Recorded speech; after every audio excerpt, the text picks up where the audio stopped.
માતાજી મિત્રો, ફરીથી નવા બ્લોગમાં તમારું સ્વાગત છે। તો આજે આપણે લગભગ આખો દિવસ પૂરો થઈ ગયો પણ બ્લોગ બનાવ્યો જ નહોતો। પછી આપણે ખેતર સાઈડ આવ્યા હતા તો આપણો વિચાર થઈ ગયો કે આપણી તમાકુ જબરજસ્ત છે તો બધા બતાવી તો દઈએ બ્લોગ બને।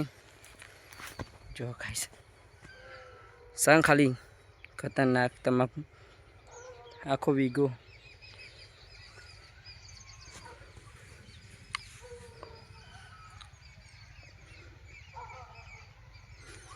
તો તમારે કેવી છે તમાકુ એ અમને કહેજો, અને આ વર્ષમાં તમાકુના ભાવ કેવા રહેશે એ પણ ખબર હોય તો કોમેન્ટમાં કહેજો।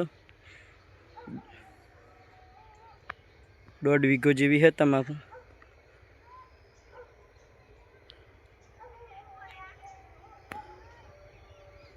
તો તમને મારો નેન ચકડો બ્લોગ તમને ગમ્યો તમાકુ વાળો તો લાઈક કરો, શેર કરો, ચેનલ પર નવા સબસ્ક્રાઈબ કરો, કોમેન્ટ કરો તો ભૂલતા જ નહીં। જય માતાજી।